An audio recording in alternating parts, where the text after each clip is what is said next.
தமிழ்மொழிக்கு எனது முத்தான முதற்கண் வணக்கம். இக்காணொளியை பார்த்து கொண்டிருக்கும் அனைவருக்கும் என் இனிய வணக்கத்தை தெரிவித்துக் கொள்கிறேன். நான் கள்ளக்குறிச்சி மாவட்டம் சங்கராபுரம் வட்டம் அரசு மகளிர் மேல்நிலைப் பள்ளியில் கல்வி பயின்று வருகிறேன்.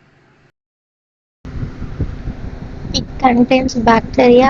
It activates during photosynthesis and dead when there is no sunlight.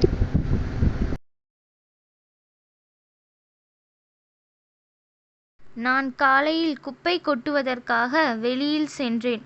அப்பொழுது என் வீட்டிற்கு அருகில் இருக்கும் சாக்கடையிலிருந்து அதிக துர்நாற்றம் வீசியது. அதனை பற்றி சிந்தித்து கொண்டிருந்தேன். அப்பொழுது எனக்கு ஒரு யோசனை வந்தது. அப்பொழுது என்னோட ஆசிரியர் பாடம் நடத்தும் பொழுது அது ஒரு வகை பாசி என்று கூறினர். அப்பொழுது என் நினைவுக்கு வந்தது, பச்சை நிறத்தில் எது இருந்தாலும் அதில் குளோரோஃபில் இருக்கும் என்று என்னுடைய ஆசிரியர் நடத்தியிருக்கிறார். அவர் முக்கியமாக ஒன்றை கூறினார். அது என்னவென்றால், சூரிய ஒளி இருப்பதால் தான் பச்சை நிறத்தில் இருக்கும் குளோரோஃபில் போட்டோசிந்தசிஸ் செய்கிறது என்று நடத்தியிருக்கிறார். அப்பொழுது சாக்கடையில் இருக்கும் பாசி சூரிய ஒளி இல்லை என்றால் அழிந்துவிடும் என்பதை அறிந்தேன். சூரிய ஒளி இல்லை என்றால் பாசியில் இருக்கும் குளோரோஃபில் போட்டோசிந்தசிஸ் செய்யாமல் அதன் வளர்ச்சி நின்றுவிடும்.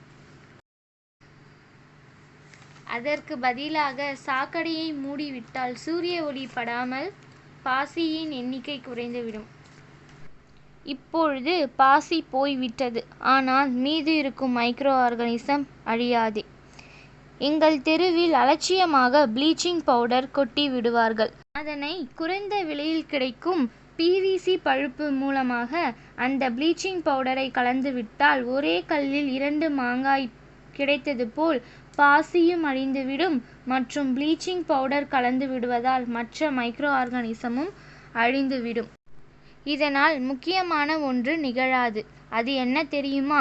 கொசு உற்பத்தி வராது. மேலும் குழந்தைகள் மற்றும் பெரியவர்களுக்கு எந்த நோயும் தொற்றாது. இந்த வாய்ப்பை அளித்த அனைவருக்கும் எனது மனமார்ந்த நன்றிகள்.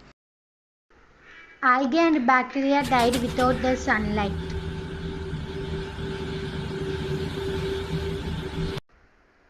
Village drainage.